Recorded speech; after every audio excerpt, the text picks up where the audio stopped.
Welcome back to my channel. আমি প্রিয়াঙ্কা। আমি আজকে আবার একটা নতুন ভিডিও নিয়ে চলে এসেছি। তো আজকে আমরা বেরিয়ে পড়েছি, বুঝতেই পারছো, সবাই দেখতে পাচ্ছ। তো আমরা আজকে না অনেক সকাল সকাল বেরিয়েছিলাম, ওই ধরো 6:30 7:45 এরকম। তো আমরা আজকে যাচ্ছি একটা খুব সুন্দর জায়গায় ফটো শ্যুট করতে। তো ভাইয়ার রাত্রির প্রি বেবি ফটোশ্যুট হবে। তো সে কারণে আমরাও যাচ্ছি ওখানেই, মানে আমাদেরকেও বললো ওরা যে দিদিভাই দাদাভাই চলো। তো মাম্মামকে নিয়ে আমরাও যাচ্ছি। তো মামনি বাবা যায়নি, আমরা ফটোশ্যুট করবো, তো যাই হোক। তো পাড়ারই দুটো ভাই ফটোশ্যুট করবে, ফটো তুলবে। তো আমরা দেখো চলে এসেছি সল্টলেক সেক্টর 5-এর এপাশে। একটা খুব সুন্দর এখানে জায়গা আছে, যেটা হচ্ছে বনবিতান। তো খুব সুন্দর জায়গাটা। যাই হোক, আগে মনে হয় এটার একটা অন্যরকম কিছু নাম ছিল। তো দেখো এখানে একটা বড় গেটের ভেতরে আমরা ঢুকেছি। তো এখানেই গাড়িটা পার্কিং করা যায়। তো সকাল 9টার পরে পার্কিং করতে পারবে। এখানে দেখো দোকানপাট আছে। এখানে আমরা সকালে ব্রেকফাস্ট করে নিয়েছিলাম। আর জায়গাটা এতটাই সুন্দর, আমরা যেদিন গেছিলাম একটু মেঘলা ওয়েদার ছিল, এতটা রোদ দেয়নি। তো এখানে আমরা ব্রেড খেয়েছিলাম, ব্রেড টোস্ট আর পরোটা আর আলুর দম আর ডিমের পোচ খেয়েছিলাম। তো দেখো অনেক পিজন আছে, পিজনের পেছনে চিনির কারবার দৌড়াচ্ছে, ওর খুব আনন্দ হচ্ছিল, এত বড় জায়গা পেয়েছে। তো 9টার পরে গাড়িটা আমরা এখানে পার্কিং করেছিলাম। 9টার আগে আমরা যেহেতু পৌঁছে গেছি, রাস্তাতেই গাড়ি পার্ক করতে হয়েছিল। ওখানে গাড়িটা ছিল, কোনো অসুবিধা হয়নি, লোককে বলেই রাখা হয়েছিল। আর এপাশে 9টার সময় আমরা গাড়িটা ভেতরে পার্ক করে তারপরে টিকিট কেটে আমরা বনবিতানে ঢুকেছিলাম। তো বনবিতান জায়গাটা যেমন নামটাও বনবিতান, সেরকম জায়গাটাও সত্যি প্রচুর গাছপালা, খুব সুন্দর। মানে আমরা দিনের বেলা গেছিলাম, কিন্তু এক ফোঁটা গরম লাগেনি। এত সুন্দর হাওয়া, ঠান্ডা ওয়েদার, খুব ভালো লেগেছে। চিনিও দৌড়াদৌড়ি খেলাধুলা করেছে। তো ওরাই, ওই যে দুটো ভাই গেছিল, ওরাই জায়গাটা সিলেক্ট করেছিল, আমরা করিনি। তো চিনির জন্য ড্রেস এনেছি, চিনিকে একটা নর্মাল ড্রেস পরিয়ে এনেছিলাম, আর আমরা সবাই ড্রেস আপ করেই এসেছিলাম। তো ভাইয়া এখানে ইয়ে করে নিয়েছিল। এখানে দেখো একটা ওয়াশরুমও আছে, সেহেতু কোনো প্রবলেম নেই। আর বনবিতানের ভেতরেও আই থিঙ্ক আমার মনে হয় ওয়াশরুম থাকবে। চলো ভেতরে ঢুকলে বুঝতে পারবো। দেখো আমরা চলে এসেছি। তো এখানে টিকিট করে নিয়েছিল।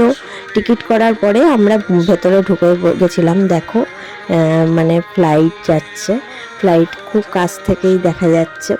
তো যাই হোক, আমরা ঢুকে পড়লাম বনবিতানে। খুব সুন্দর জায়গাটা। অনেকে সকালবেলা মর্নিং ওয়াক করতে আসে দেখছিলাম।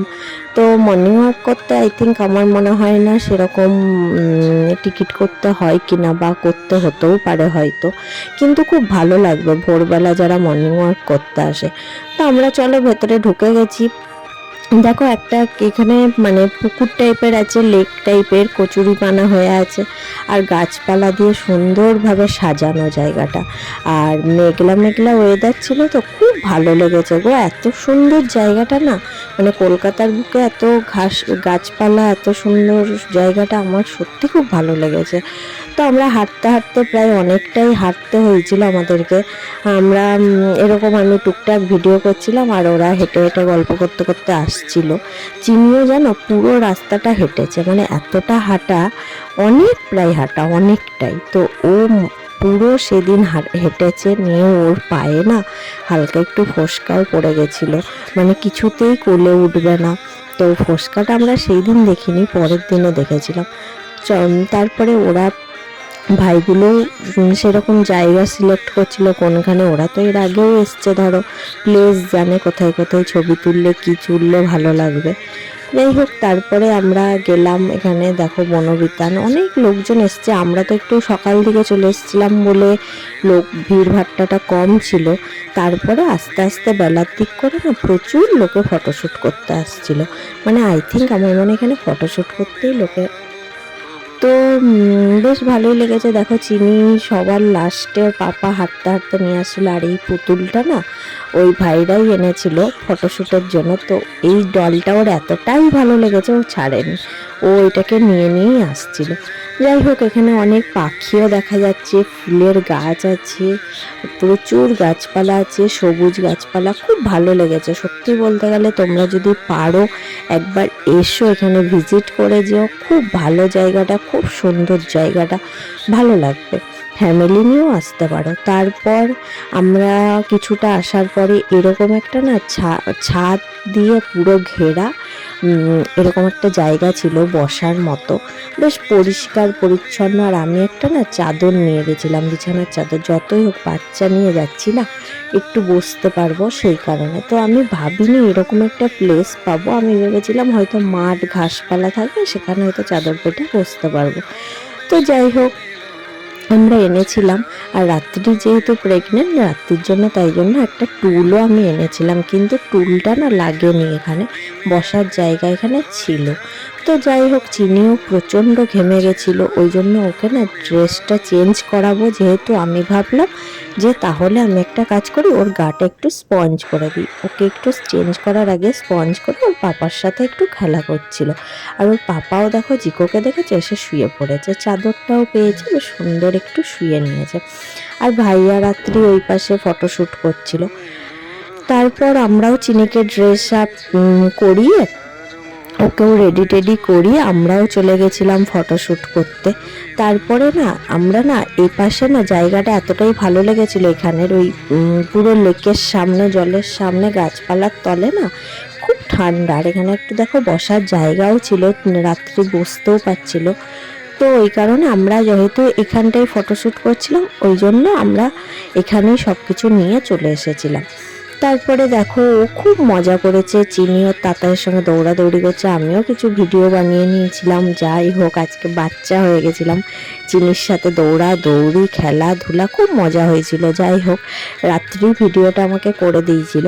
তারপরে আসার সময় আমরা আরেকটা জায়গা পেয়েছিলাম, এখানে বোটিং করা যায়, কিন্তু আমরা যেই মুহূর্তে গেছি বোটিং করা যাচ্ছিল না। মনে হয় বোটিং করা যায়, কারণ আমি তো এর আগে আসিনি, আমি ধরো এই ফার্স্ট টাইম এলাম। কিন্তু এখানে দেখলাম বোট রাখা, কিন্তু আমার না এতটাই মনে হচ্ছিল, আমি একবার যাই মনে হচ্ছিল যে ওইখানে যে ওই ব্রিজটা আছে যে ভাইব্রেট হয়, ওই ব্রিজটার মধ্যে আমি যাওয়ার চেষ্টা করেছিলাম। তো পেছন থেকে দুটো লোক এসে বলছে কেন গেটটা খুলছেন, কেন গেটটা খুলছেন। যাই হোক, তো ওইখানটার মধ্যে আমরা একটুখানি টুকটাক স্ন্যাক্স এনেছিলাম, খাবার দাবার, ওগুলো খেলাম। আরও কয়েকটা ফটোশ্যুট ছিল, সেগুলো আমরা করে নিয়ে তারপরে আমরা বাড়ির উদ্দেশ্যে রওনা দিলাম। জানো কটা বেজে গেছিলো আমাদের বাড়িতে আসতে আসতে? প্রায় 1:30 বেজে গেছিলো। চিনিকে স্নানও করাতে পারিনি। তারপরে না বেরোনোর পরে আমাদের একটু খিদেও পেয়ে গেছিলো। তো রাত্রিও তো এতক্ষণ ধরে না খেয়ে থাকলে হবে না, ওই কারণে একটু আমরা খেয়েছিলাম, ম্যাগি খেয়েছিলাম। তো এখানে না গাছ কিনতেও পাওয়া যায়, তোমরা চাইলে গাছ কিনতে পারো, প্রচুর ভালো ভালো গাছ আছে, কিন্তু আমার জানালার মধ্যে আর জায়গা নেই। যাই হোক, তারপর আবার ও দেখো এখানে দৌড়াদৌড়ি শুরু করে দিয়েছিল। তো দেখেছো প্রচুর গাড়ি পার্ক করা আছে এখানে, জানো প্রচুর শ্যুট হচ্ছিল, প্রচুর শাড়ির মানে সব থেকেও এসেছিল, শাড়ির শ্যুটিং চলছিল। তারপরে প্রচুর ভালো ভালো। তো এইভাবেই আমার ভিডিওটা আমি শেষ করলাম। অনেকটাই বড় ভিডিও হয়েছে, তোমাদের ভালো লাগলে তোমরা একটা লাইক কমেন্ট শেয়ার করে দিও। আর প্লিজ আমার চ্যানেলটাকে সাবস্ক্রাইব করে আমার পাশে থেকো। আমি কিছু ফটো তোমাদের সঙ্গে শেয়ার করলাম যেগুলো ফোনে তোলা, বাকি ফটো তো এখনও পাওয়া যায়নি, পেলে আমি নিশ্চয়ই তোমাদের সঙ্গে শেয়ার করব। চলো, কেমন লেগেছে আমাদের এই আউটিংটা, আর আমার পাশে থেকে প্লিজ একটা লাইক করে দিও। প্লিজ সবাই আমার পাশে থেকো, এইভাবেই আমাকে ভালোবেসে দিও। আর তোমরা সবাই ভালো থেকো, সুস্থ থেকো। টাটা। আবার নেক্সট ভিডিওর জন্য সবাই আমার জন্য ওয়েট করো। চলো, টাটা।